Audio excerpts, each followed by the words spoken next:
Muy buenos días, qué gusto saludar a todos los que nos siguen en las transmisiones de la región Centro-Occidente y en redes sociales, además de la revista Cerco.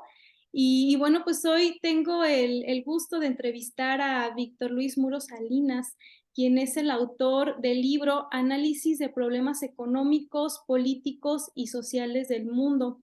Él es contador público egresado de la Universidad de Guanajuato en la ciudad de Celaya, profesor de la misma universidad desde 1994 en materias principalmente enfocadas a finanzas y ha formado parte de distintos órganos de gobierno de esta misma institución, de la Universidad de Guanajuato. Víctor también es asesor y consultor de varias empresas en materias de contabilidad, auditoría, impuestos y finanzas. Es miembro del IMCP, columnista en distintos medios nacionales e internacionales, es ponente en temas relacionados con la profesión de la contaduría pública y del área de finanzas. También es facilitador de conocimientos hacia los alumnos y pues bueno, pues es un aprendiz de vida.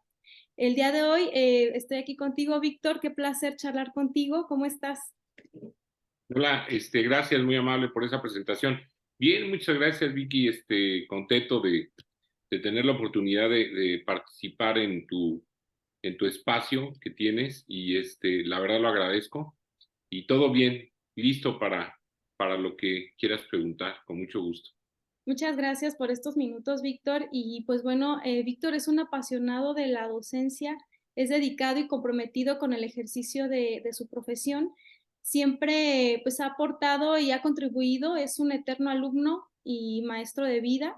Y bueno, pues el día de hoy voy a platicar y me gustaría conocer un poco más a Víctor, conocerte, Víctor, a través de uno de tus libros, que es Análisis de problemas económicos, políticos y sociales del mundo.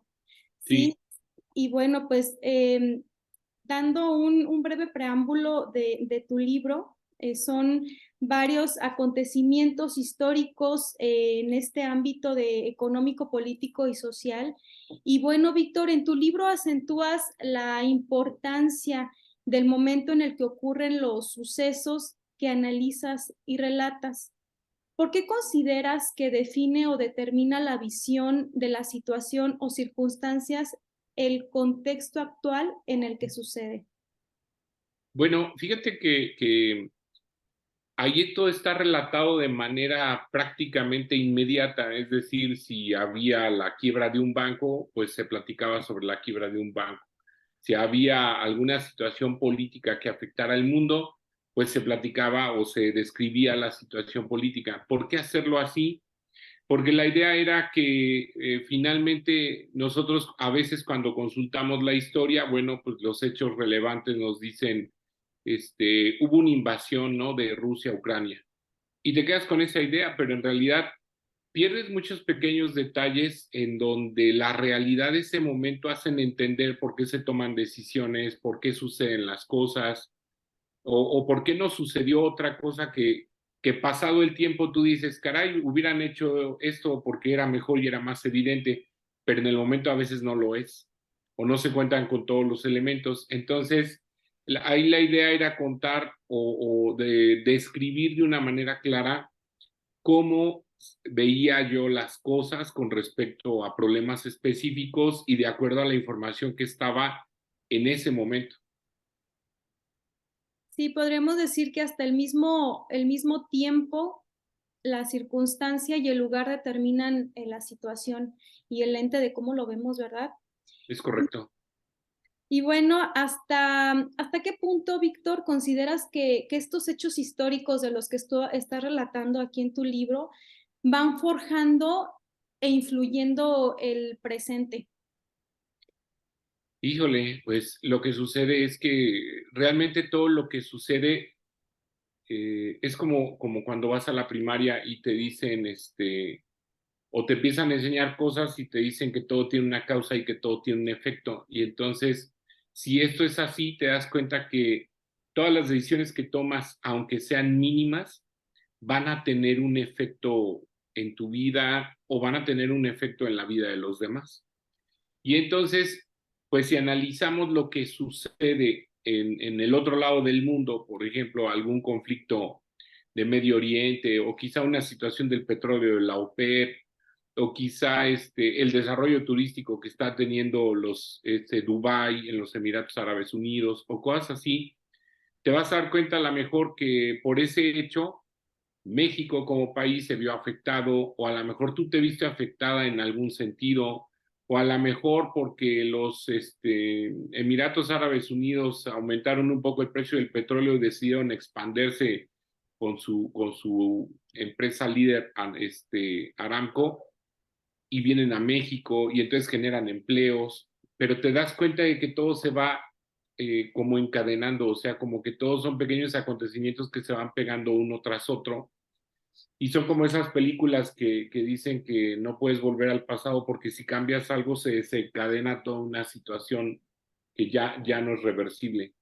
Entonces, por eso la importancia de entender lo que sucede aquí, en el Estado, en el país, en el mundo, porque finalmente tienes una mayor comprensión de todo y al hacer eso, pues puedes tomar mejores decisiones. Finalmente, en la medida que comprendas más los entornos financieros, políticos o geopolíticos, pues tus decisiones siempre serán mejores, Claro, ¿verdad? hay una inherente sincronicidad en cada uno de los sucesos, hablando de un Así es, tiempo. así es. Y fíjate que me llama la atención y me gustaría saber, Víctor, ¿qué fue lo que te inspiró a compilar, analizar y redactar esta serie de sucesos económicos, políticos y sociales? Y también quisiera saber de dónde nace tu interés por estos temas. Pues fíjate que resulta que ese libro es el espacio de 2 años de acontecimientos en el mundo. Solo son 2 años. Si mal no recuerdo, creo que es 2015, 2016. Y entonces lo que sucede es que yo lo escribía en una columna que tenía con el periodista Ciro Di Constanzo Ferriz, sobrino de Pedro Ferriz de Con. Entonces, hay un portal que se llama Blue Report y entonces semana a semana yo le enviaba las notas, las comentábamos, las llegábamos a platicar en algún momento, pero era una manera como de aportar porque era la manera también de mantenerme actualizado para dar las clases que se refieren a los temas financieros, que usualmente son las clases que yo doy de mercados financieros o que tienen que ver con finanzas. Y entonces, pues era una manera como de estudiar, pero al mismo tiempo de reflexionar y atender todo lo que estaba pasando en el mundo. Lo publicamos en el portal Blue Report, pero finalmente, pues se hicieron muchas columnas, creo que casi como 1000. Y entonces, decidí que una parte de esas columnas las iba a compilar para hacer esa publicación con la idea pues, de que al menos quedara plasmado un poquito más de tiempo la conceptualización de entender así los acontecimientos, ¿no? Una compilación cronológica. Sí, es correcto. ¿Y de dónde nace tu interés, Víctor, por todos estos temas financieros, por estar enterado y al día de todo lo que está sucediendo en estos aspectos económicos y financieros? Ya. Pues fíjate que yo creo que muchas veces, yo creo que tiene que ver la infancia, yo creo que tiene que ver la vida familiar que tuviste, yo creo que tiene que ver muchas situaciones en ese sentido. Personalmente, creo que mi padre, por ejemplo, era funcionario bancario. Yo desde que recuerdo trabajo en un banco, Banamex, por muchísimos años.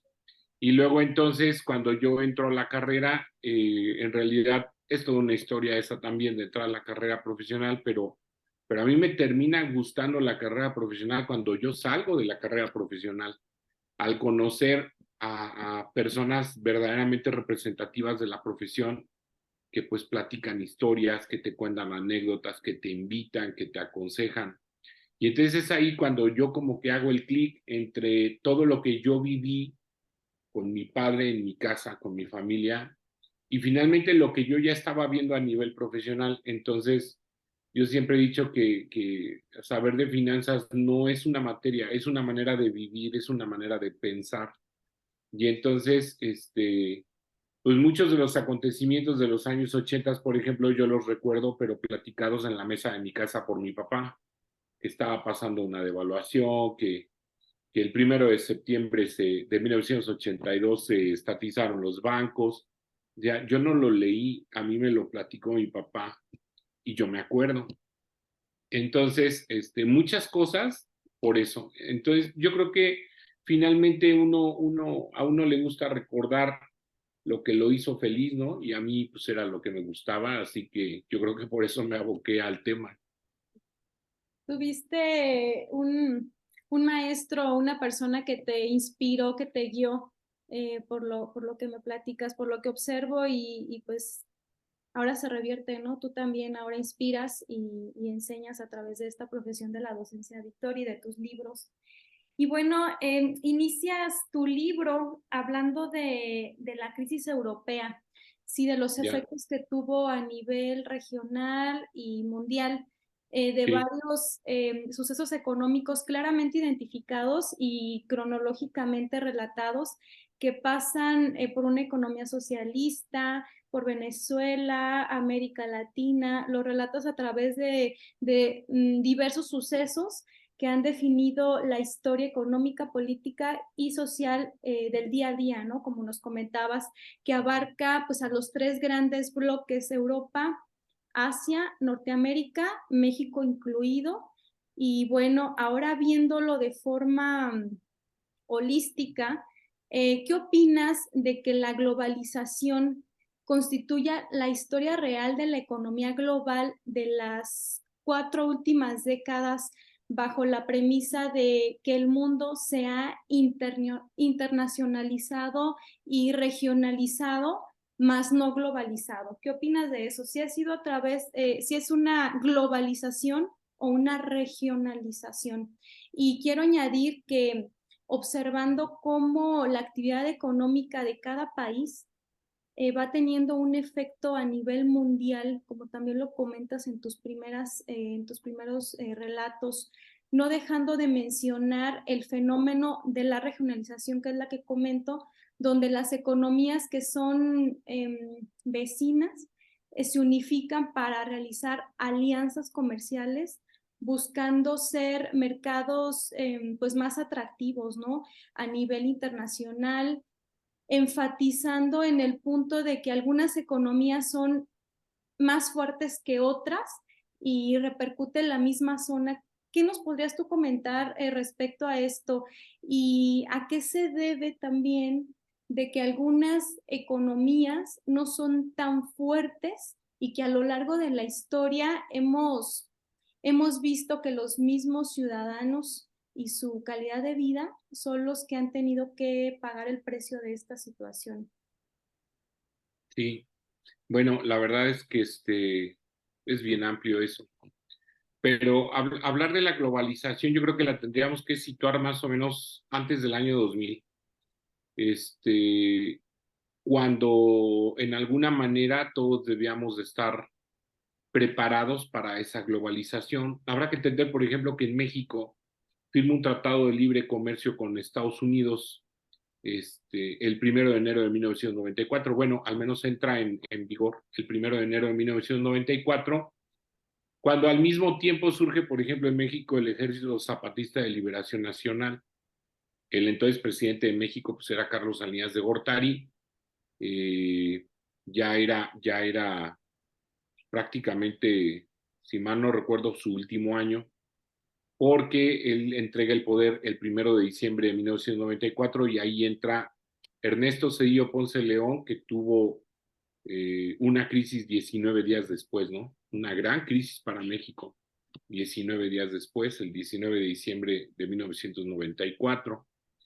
Hablar entonces de esa globalización era de que deberías de estar listo para participar en el comercio del mundo y nosotros pues seguimos siendo vecino de uno de los mercados más grandes del mundo, sino es que el mercado de mayor capacidad económica del mundo.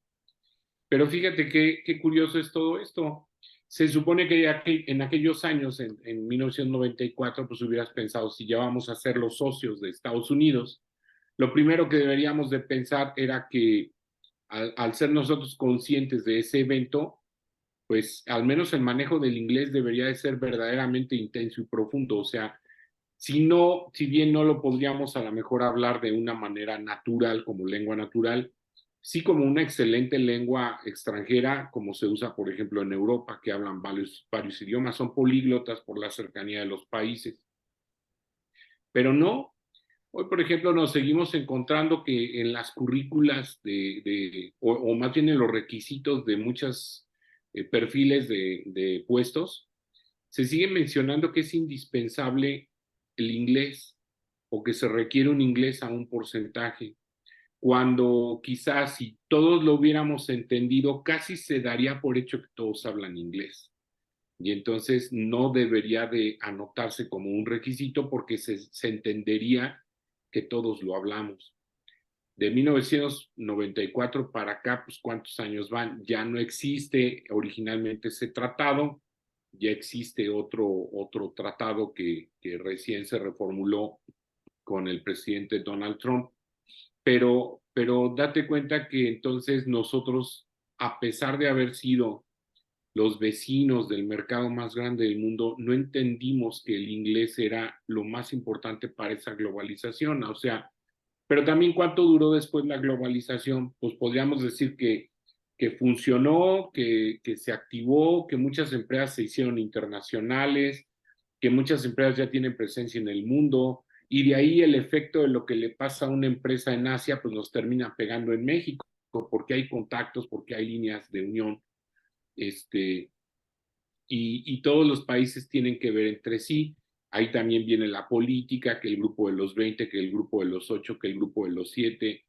Hay un banco internacional de pagos que pone las reglas para todos los bancos centrales del mundo, y ese banco depende del grupo de los 20. Y entonces entiendes que la globalización es las reglas que pusieron un grupo de personas que son las que predominan en el gobierno del mundo. Y esas son las reglas que obedecemos, esas son las reglas que existen. Sin embargo, la vida nos vino a dar una lección bien importante, y entonces en el año 2020, aunque yo creo que esto nació en el 2019, al menos en México nos enteramos bien en el 2020, en marzo del 2020, que teníamos un problema con algo que se llamaba COVID.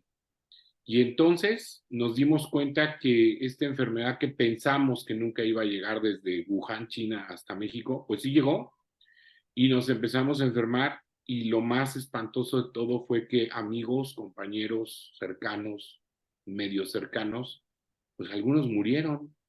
Y entonces dices tú, caray, esto, es que si era cierto, ¿qué pasó? Esta globalización ahora nos está matando. ¿Por Decíamos qué? que el Pues porque, coronavirus allá en China, lejos, y quién sabe qué está exacto. pasando allá. En Y eso. ahora pensábamos, ¿por qué viajarán tanto los chinos si nos andan regando todo esto, no? Pues era la globalización. O sea, hoy estabas en México, pasado mañana estabas en China, y después estabas en Europa, y así viaja la gente por los negocios. Nos dimos cuenta entonces cómo afectaba esto cuando de repente decías tú, pues me voy a comprar un producto, el que fuera, y te decían, es que no hay. Pero ¿por qué no hay? Pues porque donde los fabrican no tienen las materias primas necesarias. Y entonces, como no tienen las materias primas necesarias, pues no lo pueden fabricar, y si no lo pueden fabricar, pues no existe y no lo podemos vender. Y así pasó con autos, y así pasó con teléfonos, y así pasó con muchas cosas. Y entonces nos dimos cuenta que si bien la globalización había sido sumamente benéfica e interesante, había causado un problema que nadie vio. O sea, era un cisne negro, como lo describe en su libro Nicolás Taleb. Y entonces, pues simplemente ahora teníamos otro tipo de problemas, ¿no? Creo que todavía no terminamos de salir de la pandemia. En términos estrictos teóricos ya no existe la pandemia, ya se declaró su término, pero los efectos quedan, que era lo que hablábamos hace rato. ¿Y cuáles son esos efectos de la pandemia? Bueno, pues ahora tenemos nuevos conceptos en finanzas, como por ejemplo el nearshoring, Y dices tú, el nearshoring, ¿y eso qué es? Ah, pues simplemente es que las empresas se dieron cuenta que estar hasta China también era un problema. Entonces ahora había que seccionarlas, dividirlas o simplemente cambiarlas de domicilio. ¿Por qué? Porque si el mercado natural era Estados Unidos, ¿para qué quieres la empresa que hace los chips en China? Mejor tráetela a México, tráetela a América Latina. ¿Para qué? Para que pueda circular más rápido el producto y entonces no tengamos un rompimiento de las cadenas productivas. Y entonces entiendes que sí, la globalización tiene un giro, cambia y ahora se vuelve, como tú bien lo citaste, una globalización pero regionalizada, ¿no? Ahora por regiones debemos de ser autosuficientes y seguramente podría pasar después otro acontecimiento en la vida que nos hiciera pensar distinto. ¿Por qué hoy no se nos ocurre que debemos de cambiar? Pues porque no nos ha pasado nada. ¿Por qué se nos ocurrió que debíamos de cambiar? Pues porque nos pasó y no lo esperábamos, pero sobre todo porque nos dolió, porque verdaderamente nos sorprendió. Y ni las personas más brillantes hubieran podido predecir que esto iba a suceder. Simplemente sucedió. ¿Cuál fue el origen? Bueno, hay muchas versiones, algunas bastante increíbles, pero lo cierto es que existió esta enfermedad que solamente paramos 2 años, que hoy lo podemos decir, paramos 2 años y todavía se nos hace increíble. O sea, ¿cómo fue que paramos 2 años? Es pues casi ¿cómo crees? O sea, eso no sucedió, pero sí sucedió, todo lo vivimos. Y ahora, bueno, pues esta regionalización nos está haciendo diferentes, pero a algunos países les resta oportunidades y a otros países como México le está dando oportunidades. Ahora resulta que México, que fue uno de los países que menos invirtió para sacar adelante al empresario en términos de la pandemia, como país, como estado Guanajuato sí le metió dinero, como país México no le metió gran cantidad de dinero. Pero ahora resulta que somos los beneficiados. ¿Por qué? Porque si tú te vas, por ejemplo, a Monterrey y buscas una bodega para instalar una fábrica o para instalar algún centro productivo, no lo vas a encontrar, no hay. Y entonces ya toda la frontera se llenó y entonces te das cuenta de que mucha inversión está llegando a México precisamente por el denominado nearshoring, que se espera que aún tenga un efecto de más o menos de 4 a 5 años. Entonces, México tiene una entrada interesante de dinero, tiene una gran oportunidad, pero bueno, no todo es bueno en la vida. Desafortunadamente hemos descuidado mucho el tema de la seguridad y eso también pues nos va a cobrar una factura en algún momento determinado, ¿no? Ahora, hablar de que todo esto termina afectando a los países, sí, los países se ven afectados de sus propias decisiones. Este, por ejemplo, hablar de los gobiernos pues es bien complicado, pero yo creo que un resultado sobre cualquier gobierno es simplemente la calidad de vida que tú tienes. Si tú consideras que tienes una calidad de vida en la que te sientes seguro, en la que sientes que tienes un ingreso suficiente, en la que sientes que tienes una vida adecuada, rodeada de un entorno adecuado, entonces podríamos decir que tu gobierno es bueno, que la elección que hiciste es correcta. Y si algo de esto falla, bueno, pues entonces sí tenemos un problema con las personas que están a la cabeza de todo el control administrativo del país. Creo que en este libro se menciona la parte de Venezuela de manera reiterada. Y bueno, es que sencillamente en Venezuela, pues sí tuvieron un gobernante que fue sumamente popular, que en aquellos años fue Hugo Chávez. Y entonces Hugo Chávez, la gente simplemente lo adoraba. Pero el día en que Hugo Chávez se tuvo que ir porque una enfermedad se lo llevó, pues eligió a otra persona para ser su sucesor. Pero te das cuenta que pues una cosa es ser popular y otra cosa es que, pues aunque seas popular, a veces la gente no sabe administrar un país. Y hoy vivimos pues una salida de venezolanos que están invadiendo todo el continente americano porque no pueden vivir en su país. Entonces, es triste, pero en su momento fue su decisión y hoy viven las consecuencias de ello. Entonces, la calidad de vida en Venezuela, pues definitivamente no es buena. Y pues todo aquel que defienda lo que sucede en Venezuela, pues que mejor se vaya a vivir allá, ¿no? Para que Eso sí, estén a gusto.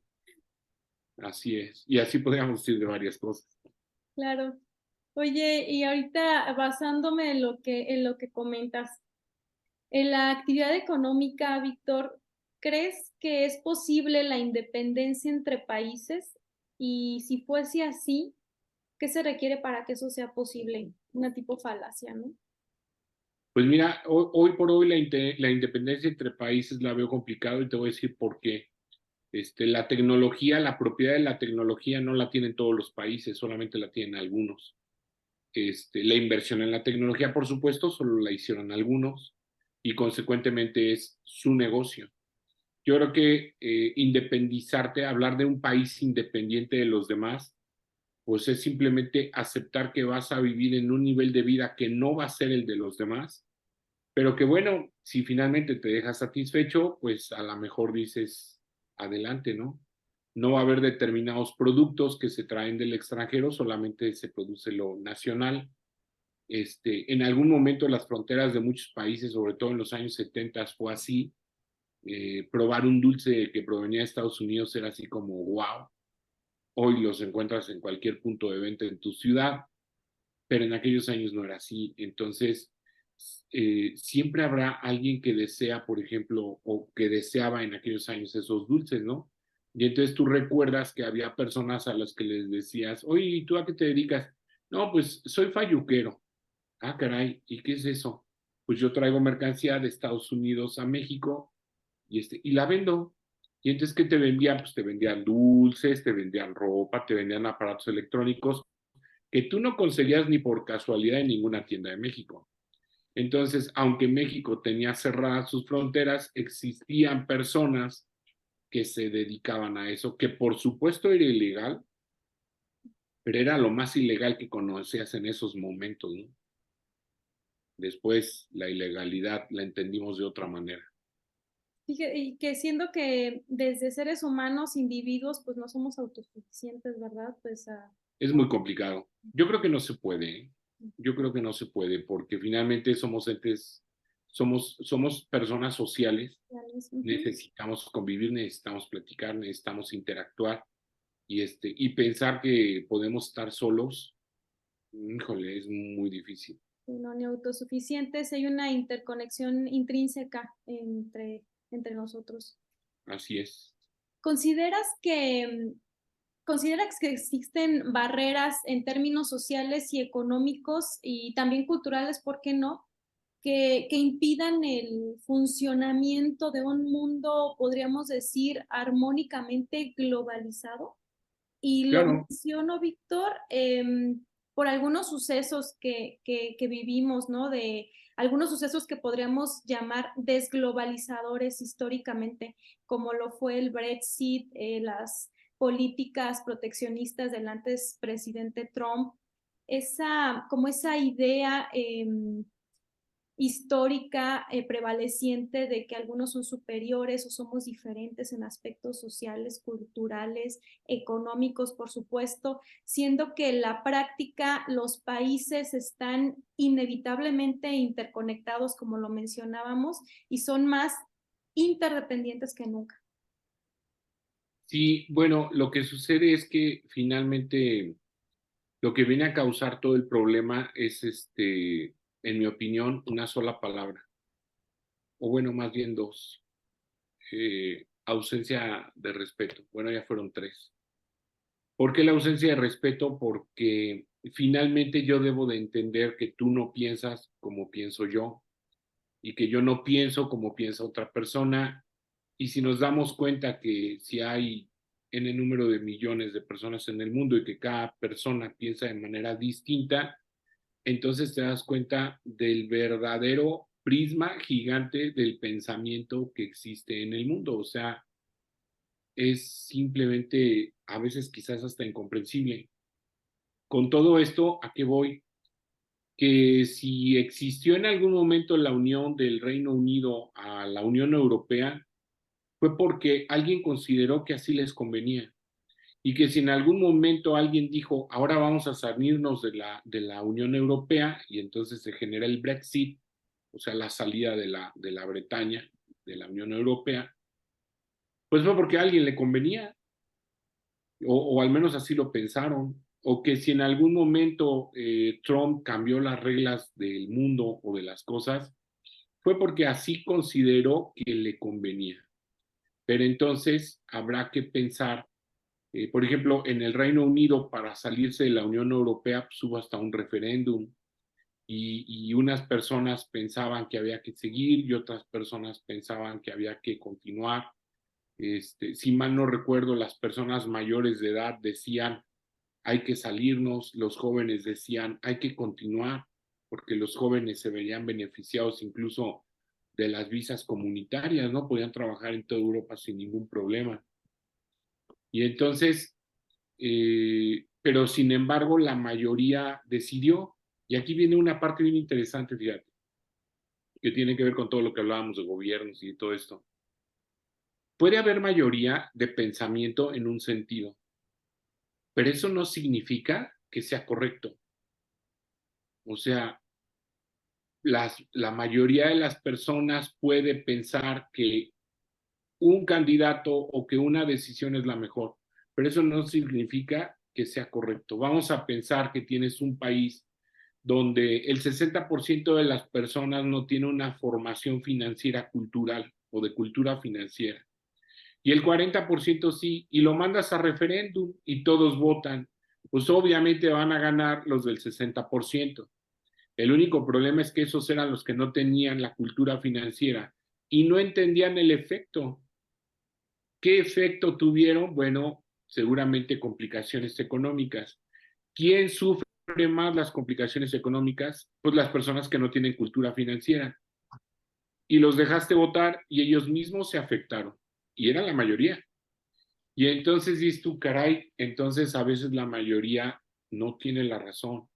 Y entonces te das cuenta que a veces la democracia no funciona en el estricto sentido que debe de funcionar, porque finalmente a veces no se requiere alguien popular, se requiere alguien que sea capaz. Y a veces las personas no reconocen la capacidad de alguien, solamente reconocen su popularidad. Consecuentemente, cuando no sabemos respetar, pues entonces tratamos de imponer.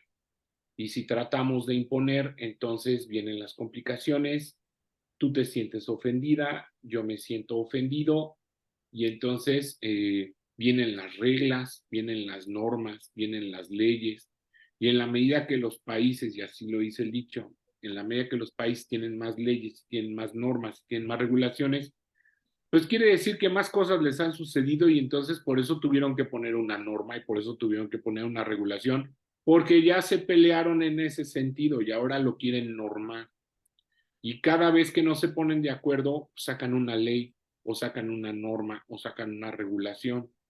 Entonces, pero si todos pensáramos en que tú tienes, digamos que un espacio vital y lo debo de respetar y eso incluye tu pensamiento, creo que las cosas serían diferentes. Hoy nos estamos preocupando más por aspectos de intereses particulares o ambiciones específicas y no por el bien común, cuando creo que la pandemia, una cosa que sí nos mostró es necesitas preocuparte por el bien común, porque el bien común soluciona el tuyo también. Y a esto que mencionas, Víctor, me gustaría mencionar una frase de Leonardo da Vinci que citas precisamente en tu libro y que dice, el mayor engaño que padecen los hombres es el de sus propias opiniones. ¿Sí? ¿Consideras que el rumbo de la economía mundial se basa o depende de las percepciones o decisiones de algunos cuantos? Sí, claro, de los líderes, de los gobiernos. Si tenemos la fortuna de que alguien coherente esté en el gobierno de Estados Unidos, en el gobierno del Reino Unido, en el gobierno de China, en el gobierno de Rusia, en el gobierno de Francia, bueno, seguramente tendremos una mejor vida. Pero si tenemos la mala fortuna de que uno de esos gobernantes, o dos o tres, no entiendan la situación del bien común, entonces piensan que invadir es correcto, que la guerra es correcto, que la guerra es necesaria. Y yo no estoy diciendo que no lo sea, ni estoy diciendo que no debemos ser patriotas. Lo único que sucede es que a veces esos líderes nos orillan a situaciones bastante complejas, eh, cuando tienen una responsabilidad no solo de ellos, tienen la responsabilidad de un pueblo. Y entonces pues hay que tener mucho cuidado. Es el respeto de las personas, pero también es el respeto de las culturas de cada región, denominándose países, ¿no?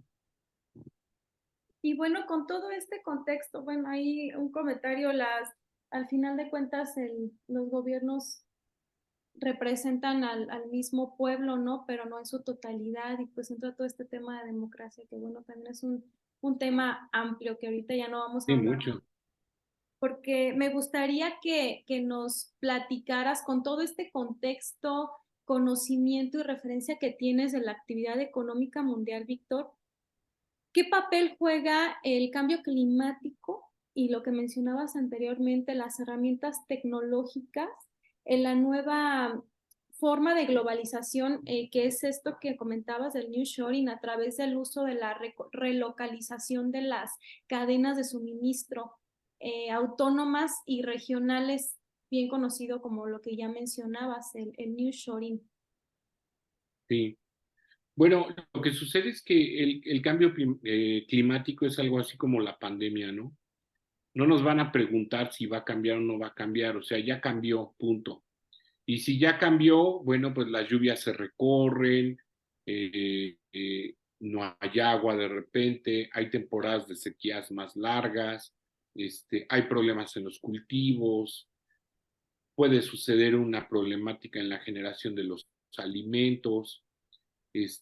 Las tecnologías, pues sí, sí nos ayudan y sí ayudan y sí apoyan y sí todo, pero el problema es que finalmente tienes factores que no están dentro de tu control. Y dentro de esos factores, pues es justamente el cambio climático. Entonces dicen, vamos a concientizarnos, vamos a aprender a manejar los residuos, vamos a cuidar el agua, vamos a hacer esto y vamos a hacer lo otro. Pero el detalle es que no lo estamos haciendo como debe de ser, no somos conscientes. Dice por ahí una frase que cuando nosotros tenemos algo y nos es para bien, pues no somos conscientes de ello, simplemente pensamos que es normal y punto. Hasta que tienes la ausencia de ese factor o de esa situación, es cuando dices, ah, caray, ahora estoy infeliz porque no tengo esto. Pero cuando lo tuviste ni siquiera lo valoraste. Entonces creo que una de esas cosas se llama salud, ¿no? ¿Qué es lo que sucede cuando tú tienes salud? Pues no la cuidas. ¿Y qué es lo que sucede cuando tú no tienes salud? Pues aprendes a cuidarla a la fuerza. Creo que la pandemia nos orilló a aprender un poquito más a cuidarnos a nosotros mismos. Al menos nos lavamos las manos más veces al día que lo que quizá lo hacíamos antes. Quizá algo prevaleció de esa costumbre. Y si algo prevaleció, a lo mejor ya te diste cuenta que ahora te enfermas un poquito menos que antes. ¿Por qué? Porque simplemente te lavas las manos, punto. La situación es que finalmente, si nosotros no aprendemos a cuidar lo que tenemos y se comienza desde la casa y después a lo mejor en tu colonia y después a lo mejor en tu municipio y luego en el estado y luego en el país y luego en el mundo y no nos ponemos de acuerdo, pues entonces hay un problema, ¿no? Hay por ahí incluso un tratado de Kioto que cuando, para la contaminación, para combatir la contaminación, que cuando entra Donald Trump decide no respetarlo. Y entonces dices tú, caray, pero pues es el presidente de los Estados Unidos y es el que debe de poner el ejemplo. Pues simplemente no le importó. Y entonces te das cuenta que hay intereses particulares y entendimientos particulares y entiendes que a veces el egoísmo daña y daña no solamente a uno o a dos, sino que daña a muchos. Entonces creo que, no sé, quizá debamos entrar en una cultura de amplio respeto pero honestamente se ve difícil porque simplemente somos tan fuertes, tan únicos, tan brillantes, tan maravillosos, que todo lo queremos para nosotros, pero no para los demás. Y bueno, todo esto para qué, Víctor, como dice la canción, ¿a dónde nos lleva esta recopilación de historias, sucesos, de que los países estructuren una planeación para pues una mejor vida para futuras generaciones, que bueno, a la práctica no se ha demostrado, en busca de una mejor calidad mediata de vida o que esa más y más producción que acaba con el mismo hábitat del ser humano? ¿A dónde va todo esto? ¿Todo esto para qué? Pues yo creo que lo primero es que debemos entrar en una reflexión importante, ¿no? ¿Qué es lo que realmente te interesa a ti? ¿Qué es lo que no te es tan interesante? ¿Qué es lo que verdaderamente quieres en el fondo? ¿Quién eres? Descubrir quién eres es muy importante. A veces nosotros mismos no nos conocemos. Yo siempre digo algo que es interesante. Trabajo mucho con jóvenes desde hace muchos años y a veces siempre pienso, y me incluyo, que los únicos que no conocemos a nuestros hijos pues, somos los padres. Los conocen sus cuates, sus compañeros, amigas, amigos, maestros, la gente que trabaja con ellos en los centros laborales. Pero a veces los padres no conocemos suficiente a los hijos, no tuvimos esa, pues no sé, no nos dimos ese tiempo de conocer esa parte de los hijos, porque el hijo tiene un comportamiento en familia, pero tiene otro comportamiento cuando no está en la familia. Y a veces los padres no conocemos esa parte, o la mayoría de los padres. Y lo vamos descubriendo, ¿no? Entonces imagínate, si con nuestros hijos no lo hacemos, pues, ¿cómo vamos a hacer un conocimiento pleno de otras personas y a veces ni con nosotros mismos? Pero la idea de todo esto han sido las reflexiones, porque en la medida que podemos reflexionar, entonces podemos hacer preguntas, nos podemos autopreguntar, autocontestar, si tú quieres automentir, pero finalmente te das cuenta que te automentiste y entonces corriges y entonces dices, ay, pues sí, qué bárbaro soy, ¿para qué me miento a mí mismo si finalmente yo soy el único que salgo afectado? Lo importante es Entonces darse cuenta, ¿no? comienzas a ser verdadero contigo mismo y entonces empiezas a entender de qué se trata, ¿no? Y de lo que se trata es que pues todos son importantes, todas las personas son importantes y en la medida que nos podemos ayudar, que nos podemos apoyar, que nos podemos motivar y que juntos podemos hacer algo en grupo, entonces se pueden lograr grandes cosas. ¿Quieres arreglar el mundo en el cambio climático? Pues tiene que ser en grupo. Claro, vamos a comenzar de manera individual, pero hay que ir conquistando personas que hagan lo mismo, ¿no? De tal manera que después sean muchos los que busquen eso. Es como crear un partido político, ¿no? Todos los que creen que el cambio climático debe de ser combatido con medidas importantes y efectivas en este grupo, en este club. Y así funciona. Yo creo que algunas medidas se pueden ver muy mínimas, pero en la medida que lo repitan millones de personas, pues ya no lo van a hacer.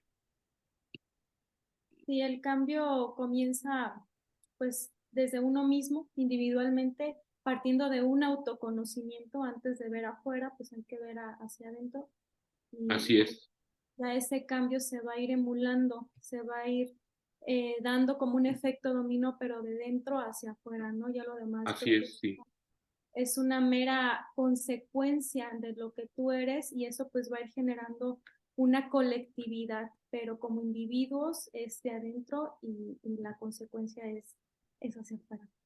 sí, Víctor, me encantó platicar contigo. Gracias no, por igualmente, estos minutos que me brindaste para conocerte un poco más, ¿sí? A través de este libro y bueno, pues el poder compartir con quienes nos leen en la revista Cerco y quienes nos ven y escuchan en las redes sociales.